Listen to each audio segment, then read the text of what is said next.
I'm Gautham Pallapa.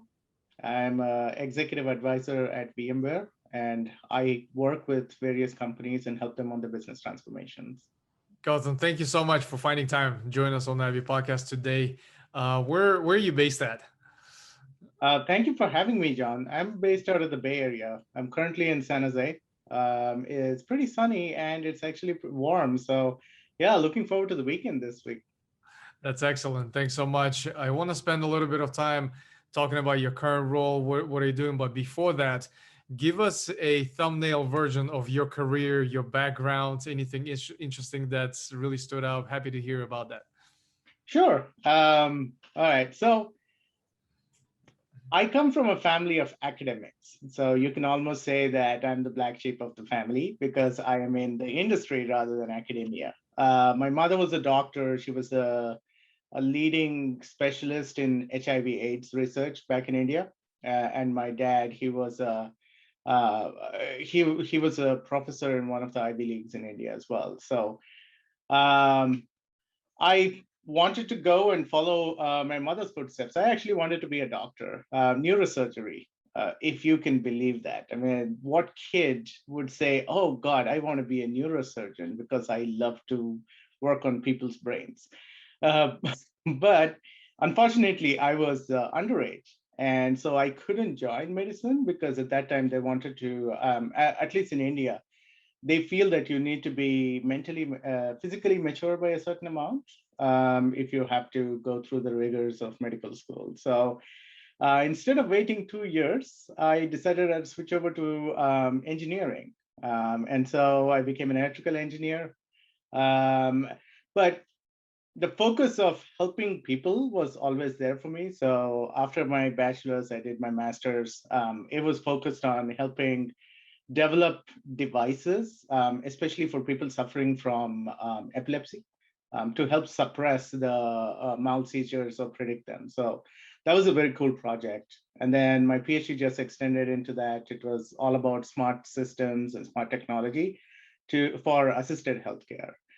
So that theme of empathy and helping people has always been there for me. I then joined the industry. I was a software analyst a long, long time ago. I made the mistake of graduating from my PhD in 2009. It's probably the worst time that one could have graduated. But did that, joined as a software analyst, grew up through the ranks, learned a lot in the telecom industry, in the service industry, products. Then quickly, within a couple of years, I started leading all of engineering and operations for that global telecom organization. Helped with the digital transformation of that company, made them go cloud native, multi-cloud. Then did it for a couple of other places. Joined Pivotal as a global CTO to help other customers who are going through a business transformation. And then recently, VMware acquired Pivotal, and so I'm now an executive advisor doing the same thing, but trying to help people go through a business transformation, which is so important right now because of the pandemic. Everything's remote and digital and contactless, and you have to fundamentally rethink and reimagine your entire business strategies and business models to survive. So, yeah, it's been an exciting, challenging, adversarial time that we've had over the last year. Yeah, well, what a journey. Quite diverse, with the PhD and also going into engineering and technology, and now in the executive advisory role at a very reputable large organization such as VMware. Tell us a little bit more about your current role, your what falls under your purview, what are the different areas of responsibility as an executive advisor is not quite as common, I guess, as some Yeah. of the typical roles. So I would love to learn a little bit more about that. Yeah. So we are a really small group of 7 individuals. We've all been in C-suite or executive roles in various companies, have performed digital transformation successfully in many of these verticals. And so collectively, we have a lot of thought leadership and mind power. And we all come from a place where we used to have legacy or heritage applications, and we converted them into more modern cloud native apps. Um, this entire portfolio of VMware, once it acquired Pivotal, is now called Tanzu. And VMware Tanzu is what drives cloud native development, app modernization, and DevSecOps transformation for a lot of organizations.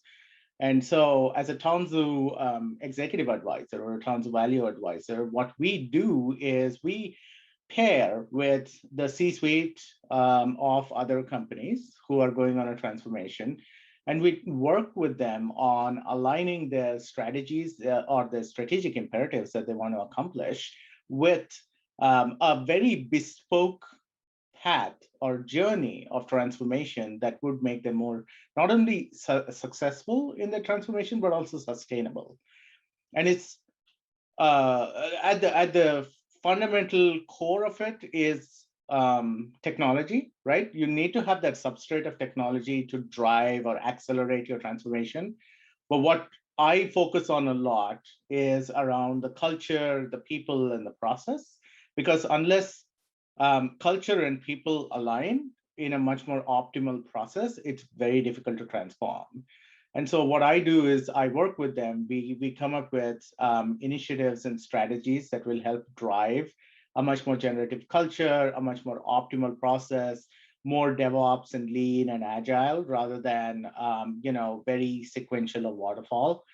Try to remove that manual toil and have the company focus on what really matters for them, the high value activities, and allow all the other activities to be done by systems or by different technologies. And that's kind of what we do. We try to solve all the complex problems, share our failures. That's something I love to do because if I have failed, I've gotten validated learning. I can share it with the world, and other people don't have to fail the same way. So I'm very comfortable sharing my failures, and I have a lot of them.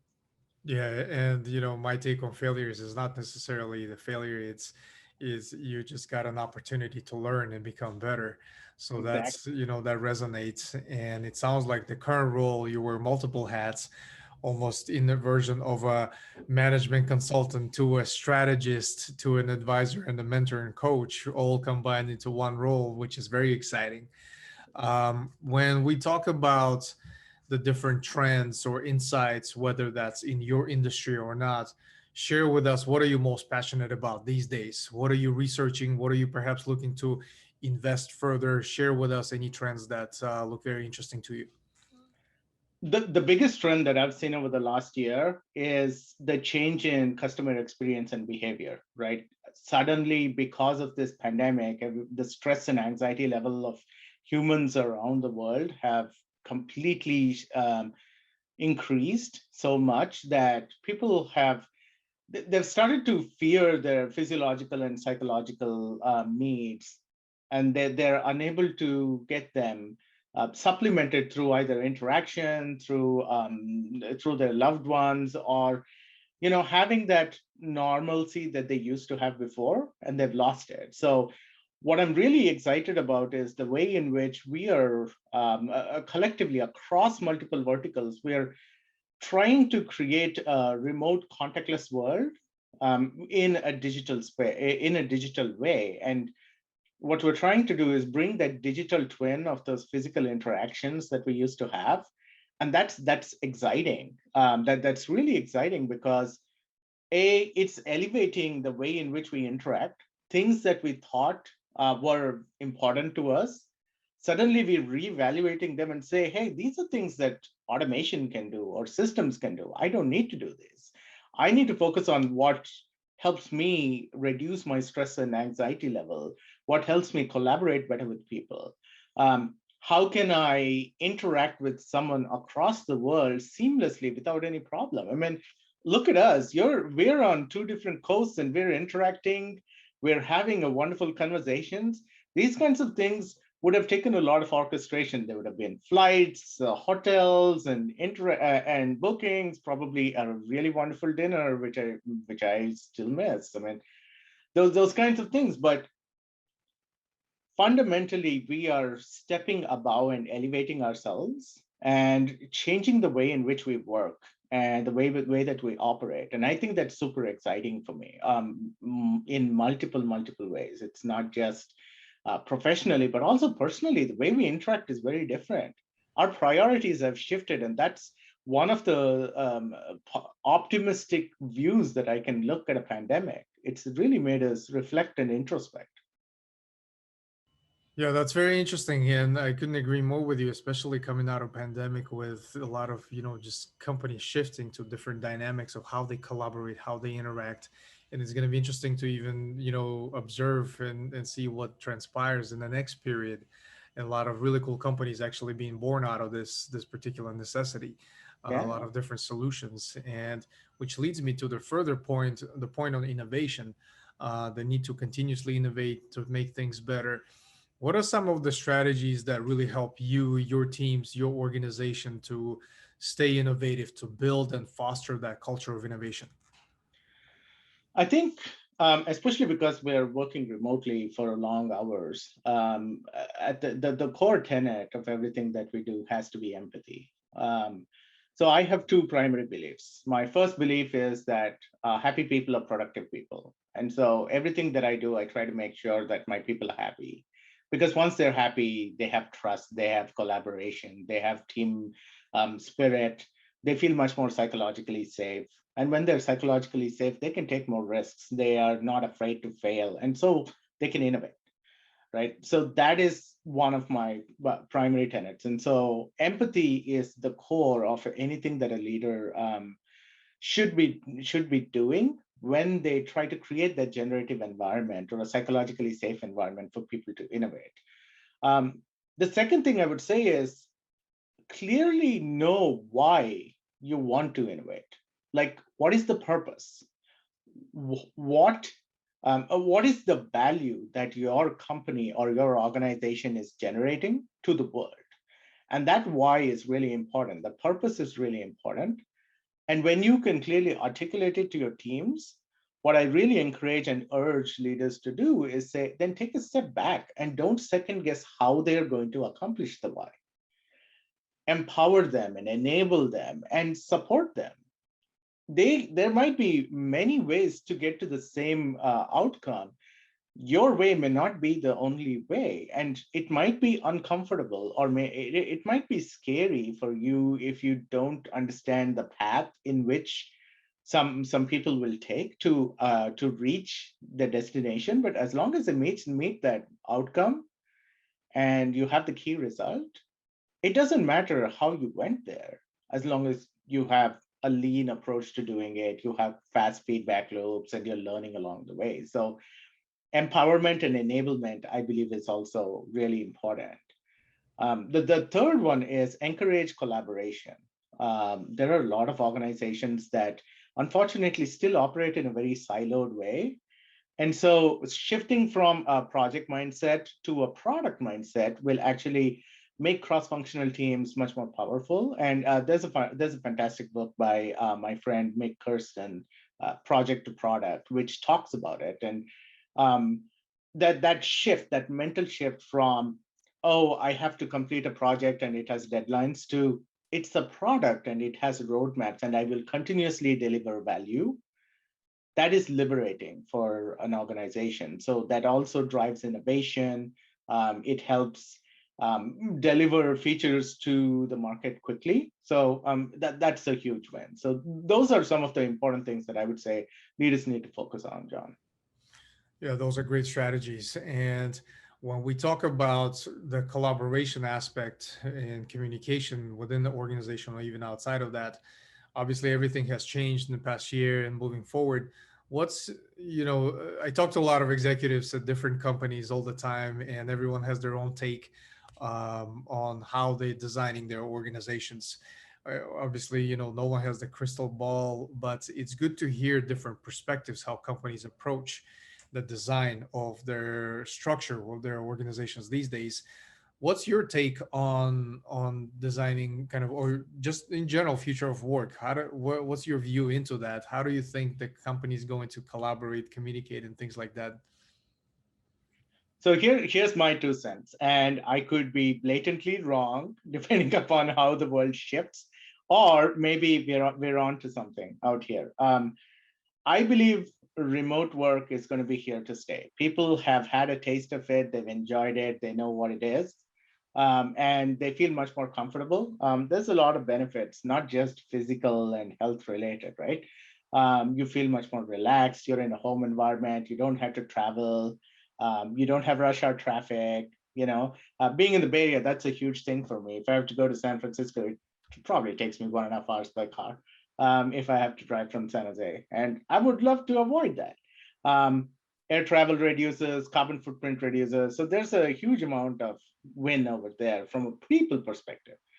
From a company perspective as well, you save a lot of money when people are working, and that is a hard truth. And so I think we are going to downsize the real estate footprint of a lot of organizations. We're going to provide more flexible ways for people to work rather than focus on timesheets. We are going to focus more on business outcomes and what was delivered at the end of the day. I think that's an exciting thing. The way that we collaborate obviously is going to change. More asynchronous communication is going to be imperative. Um, One of the things, though, which has been a bane for all of us is the number of video conferencing meetings has become tremendously painful. I think when we lost that security of physical space, we swung the pendulum the other way and overcompensated in communicating by having too many meetings. I think that is something that we need to address. And I actually, all these things are being collected, and I'm putting out a book. It's coming out late summer. It's called Leading with Empathy, that contains a lot of these things on meeting overload and why it is killing us, how people are overworked, and Zoom fatigue is real, right? So all those various things, I think we need to address those, reduce the amount of meeting overload that we have. But um, you know, at the end of the day, we are going to uplift and elevate the way that we work together. Our collaboration is going to increase. Geography is not going to prevent us from innovating and collaborating. That's a beautiful thing. The way we do agility, both enterprise and team agility, is going to change because agile was usually co-located, right? And now we're learning how to be agile without being in the same room. We are virtually co-located, but we can be co-located anywhere, and so that's wonderful. There are a lot of things. I'm really excited to see how the next few months shape out. It's going to be a very exciting time for us. Yeah, yeah, I can relate. And everyone is super excited and nervous at the same time, but also a lot of uncertainty too. But there's a lot of data, a lot of, historical information that we have, how companies have adapted in times like this. So that's definitely Yeah. exciting. You've mentioned your book, Leading with Empathy. Tell us a little bit about, motivation behind that. What had driven you to write on something like this on that particular topic? Yeah. So my mother was extremely empathic, and this book, it's been rattling in my head for a while, and I wanted to make this a, a fitting tribute to her. She passed from cancer in 2009, and she was always extremely empathic. She taught us to be empathic, and she said that if you're not, one of the things that she said was, if you are not making a difference in this world to someone, then what is the point of living? And that always stuck to me. And so trying to improve the human quality of life has been something for me always. And ever since I entered management, and I had the opportunity to lead multiple teams and help them transform. Empathy has been at the core of things. I want to, like I said, happy people are productive people for me. But at the same time, it's not just willy-nilly saying the words that, yes, please be empathic. I understand what you feel, or what you're going through and all that. It's truly having that emotional connection, and also trying to bring in innovative methods and techniques and processes to help reduce the stress and anxiety within the workforce. Because strategic disruption is what leads to progress. It's not disruption for the sake of disruption. And so that over the last year, I've been working with so many organizations in verticals that have been hit really hard, like hospitality and travel and retail and healthcare, and seeing the suffering and the pain and people being heroes and stepping up and leading with so much of empathy in this world has been heartwarming. And so that really drove me to write about empathy, how anyone can be a leader, because you don't need to have a title or a role to be a leader. Your actions and how you interact with people with empathy is actually what makes you a leader. So talking about that, and then talking about how enterprises need to have empathy and understand the stress and anxiety that their workforce is going through, and then customer empathy and employee empathy. And so there were so many of these things going on, and I decided it's probably a good time to put all these things together, share some of the techniques that have really worked with us, how to crowdsource empathy, how to hire for empathy, how to reduce the stress level, all those various things. And so, yeah, it ended up being a book, and I'm really happy that Wiley has graciously accepted to publish it. So it comes out late summer. Well, that's super exciting, and we definitely going to include any information in the episode notes about the pre-orders or anything like this. Would love to get my hands on that because I know how much work that is. Having just finished, publishing my own book with my co-author on project and product management, it's not easy. It's a full-time job and it's a lot of work. So, kudos to you for getting that done. You've mentioned something around when we talk about leading with empathy, and it all boils down to also a question around talent. As a leader, I'm sure 24/7 think about the type of people you want to surround yourself with, whether you actively recruiting or not. It's at the top of your mind. How to build a high performing team of like-minded folks that are A players. Share with us your thoughts on talent acquisition and just in general retention aspect of that, because as we deal with the current state of the market, it is very hot. There's so many opportunities, and companies have now abilities to hire in any parts of the globe, but it also increases the competition between the companies competing for unique talent, and retention becomes a very unique, challenging aspect. Share with us your thoughts on that. Yeah, definitely, John. And I agree. The market is really hot. I mean, every company needs to transform. So they need people right now, right? And so it's up to us as leaders to really figure out how to make our culture and our organization the right place for nurturing top talent. Um, there's this great book by Daniel Pink called Drive. And if you have not read it, I would recommend you read it. He talks about three things: autonomy, mastery, and purpose. And those are the three things that actually drive a person. Um, Mastery you can detect by having all these technical interviews and skills and all those various things. That's easy to find. Autonomy is something that you as a leader will have to provide, and that's where I say that once you know the why of your organization, don't second guess the how, because you need to give them that empowerment to do it. And then the why is the purpose, right? Why do you want people to be there? For me, the way I think about the kind of people that I want to hire, empathy is really important. I mean, that's a common theme for me, but it's not just empathy, emotional empathy. It's more compassionate empathy, which is you're able to relate to the person, but you make practical actions to improve upon that.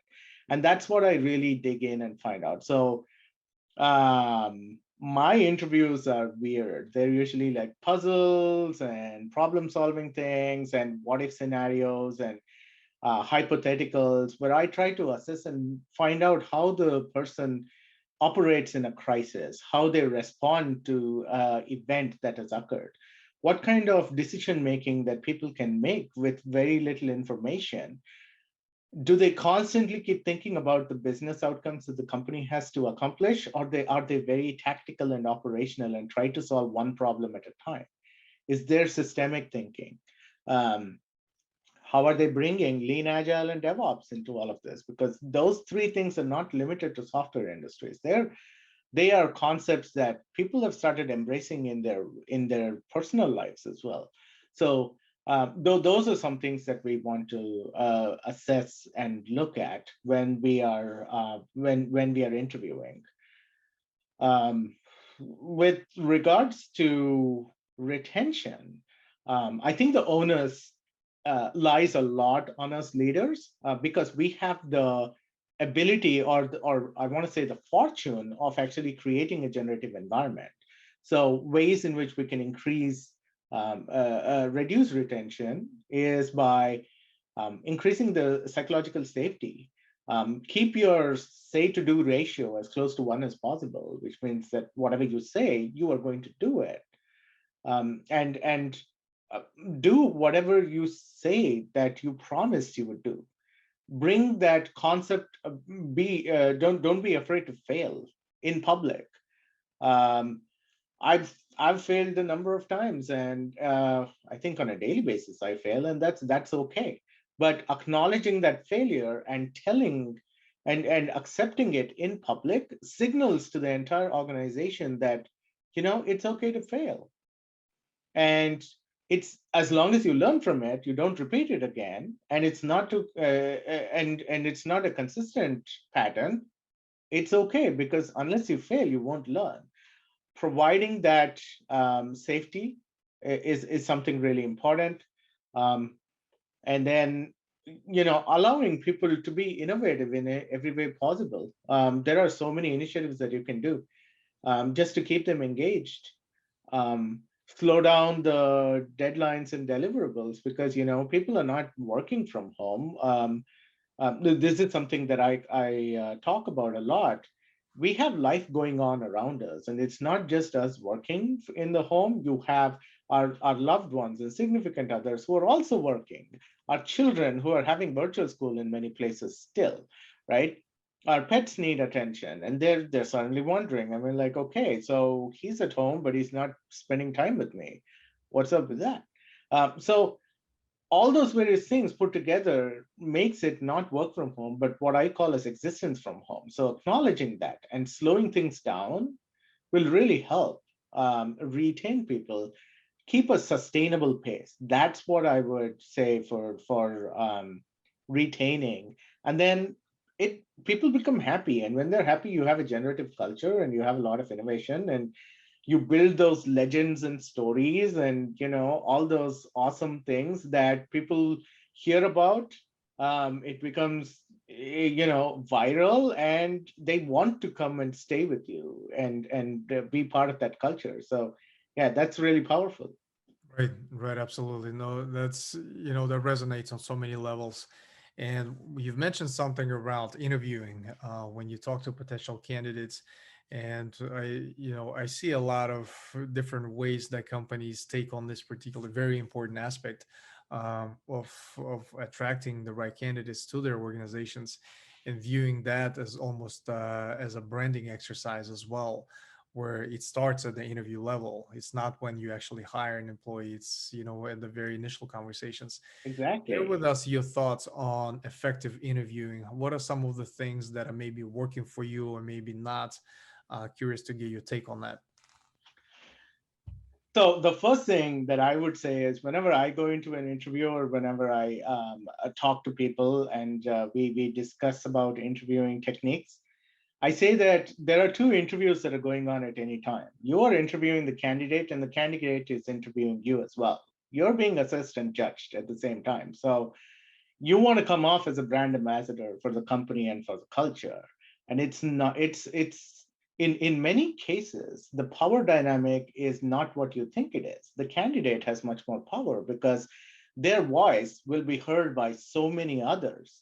So you want to really encourage candor and a much more dialogue and friendly conversation in an interview rather than having a very cliche things like, what are your top two strengths? So what do you consider as your two weaknesses?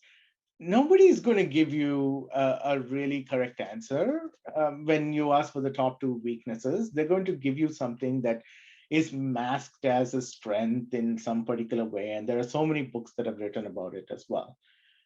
Just get to the core of why you want this person within the organization. Identify what their core skills are. And it doesn't have to be just the technical skills. People can pick up technologies. Are they able to pick it up? Do they have that propensity and that love for learning? Are they innovative? How creative are they when they are thinking of breaking down a puzzle or a solution? Um, how are they trying to solve a human problem? That is the most important thing, because at the end of the day, as an organization, everything that you do, the value that you provide, is to improve customer delight. So if you're not thinking about the customer and you're just thinking about processes or artifacts or products, you're doing it wrong. And so taking that shift and asking and interviewing and having fun during the interview, talking about different perspectives, is what I really encourage people to do. And personally for me, in an interview, after an interview is over, if I've not learned something from a candidate, I feel that I didn't do my job interviewing. And that's something really powerful for me. Right, absolutely. Because at the end of the day, it's a two-way street. Yep. It's a two-way conversation. It's not necessarily only you having that opportunity to interview and ask the questions for the candidate, but also for them to understand what type of culture, what type of personalities, what type of leadership. And it's very difficult to do that through one short conversation. Yeah, It's something that has to be an ongoing dialogue. So I love your take on kind of treating that as, as an investment, as, you yeah, actually taking the opportunity to get to know the candidate. for sure. And I would add on and say that um, interviews are stressful situations for the candidates, and some of them might become very introverted, or they might become reserved when when they're trying to converse with you. Some people get thrown off even by titles even today, right? So it might be nerve-wracking for them, but it is up to you to calm them down, make them feel a little more regular, comfortable. And if they are not able to ask any questions, or if they say, I don't have any questions, take it upon yourself to explain your culture, what drives the organization, what kind of cool initiatives are available. Because you being a brand ambassador means you also have to market your organization a bit. And some people may not do well. As it is now, a lot of the interviews are through video conferencing, and they might feel conscious. They might not want to talk. So that's an additional facet of video interviews that I think people need to take note of. Mhm. Right, right, absolutely. I love that take on kind of the overall concept of the interview. And when it comes to specific strategies to attract the right talent to your teams, to your organization. Obviously VMware has a brand, has a reputation, but what are some of the other things or maybe recommendations you have for others, maybe smaller companies or that don't necessarily have that type of brand or recognition, to attract the type of talent that they want to their teams? That's a great question, and there are so many ways to answer that. Let me see if I can rattle off a few. First one is embrace your social media. Social media is super powerful. Everyone's on it. Um, don't limit yourself to just LinkedIn. I know LinkedIn is a lot for professionals, and there are professional forums and all that, but consider the demographic that you're trying to attract as well, and then try to use the social media that is popular with them. So share your stories. How will people know about your brand and all the cool things that you're doing unless you share the stories and share it in a storytelling way? So embrace Instagram and Twitter and share all these various things. Share pictures. As a team lead and all, you can uh, take pictures of your team building events and share it and talk about all the wonderful things that you've done. Get the story out there, because it's not just limited to news articles, press releases, or blog posts anymore. It is about how much you can capture what happens within your organization. So a life of a day within an organization out in social media. And that's really important if you're establishing your brand. Um, have webinars, have conversations, host an event. Video hosting is super easy. Even if you're on the free version of Zoom as a startup company, you get 40 minutes. And 40 minutes is a long time for an event. You can just have some event, talk about something that is really current. Kubernetes is one of the really, really important topics. Everyone thinks that Kubernetes is the solution to everything right now. And so talk about your take on it. Have some other people come and join you and help have that conversation. There are so many ways that you can use social media to help you and get your thoughts across. That is something that you can do. The other thing that I would say, and especially because of the pandemic and all the adversity that's going on, do something communal. Help the community. Go beyond what your organization does.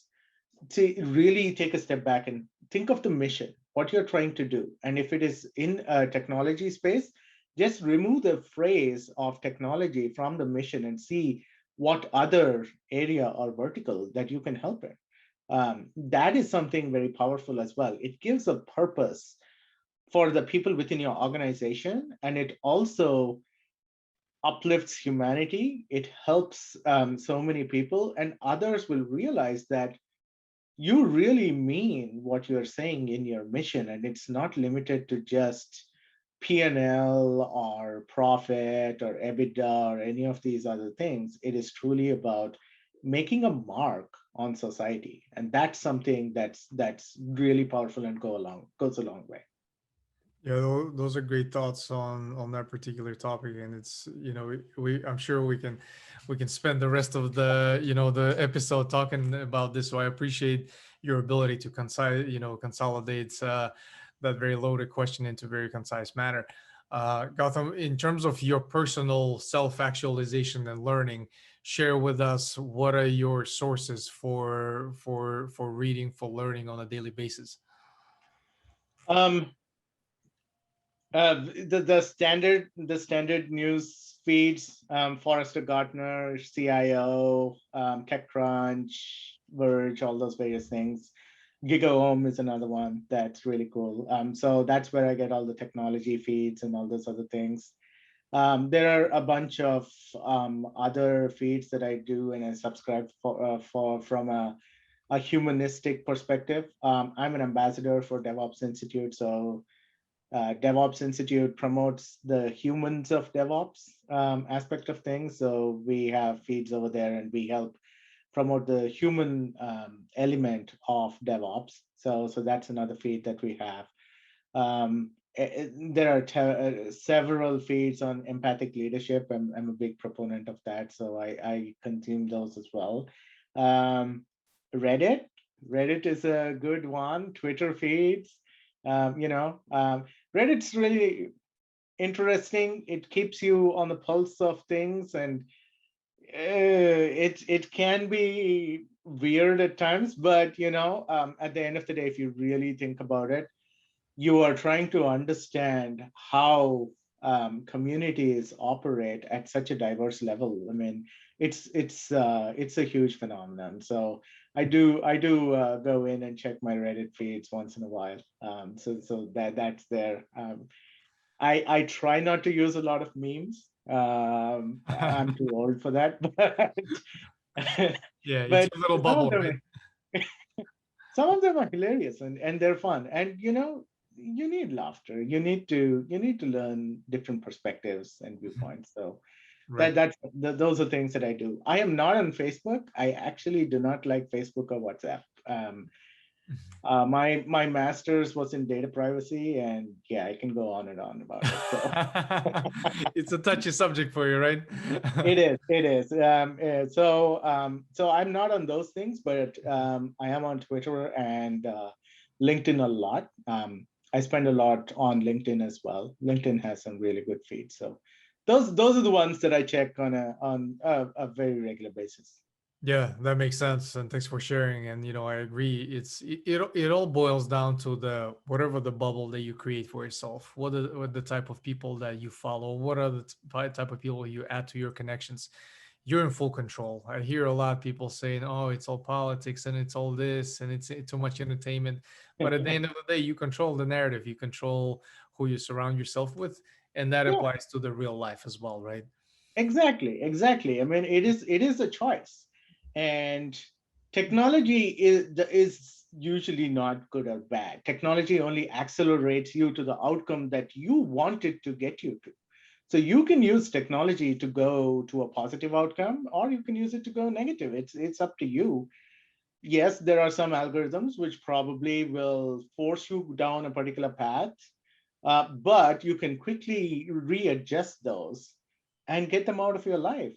It is a choice. We have much more control than we think we do. Mhm. Absolutely. No, that's great. That's great. And in conclusion, do you have a favorite book besides yours that you always recommend to others, and why is that? Yeah, so I have a couple. So the first book I would say for leaders is Start with Why by Simon Sinek. That is a wonderful book, and it was extremely eye-opening for me when I read it, because it fundamentally changes the way that you think. Um, if you're a leader who's trying to transform, then I would definitely recommend the Phoenix Project by Gene Kim and and co. When I read it, I was and this was a long time ago. Before we were starting to transform, I read the book, and I could relate to a lot of the things that were happening in that book.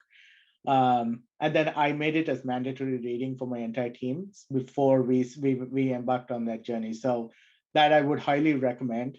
There's a follow-up book called The Unicorn Project that's equally funny as well. So those are two. Those are two if you are trying to go down transformational path. Um, and there are other things. You need to have a 360 view of the world. So trying to understand all the various problems around diversity, inclusion, and equity is important. And there are so many books on those that you might want to you want to broaden your horizons, especially in this remote working environment. So those are some things that I would say. Those are great recommendations. I'm familiar with a couple of them, definitely, and we'll make those available in episode notes. Gautham, thank you so much for your time today. Personally learned quite a bit. We're gonna stay in touch. Can't wait for your book launch, and really appreciate your insights today. Yeah, thank you for having me, John.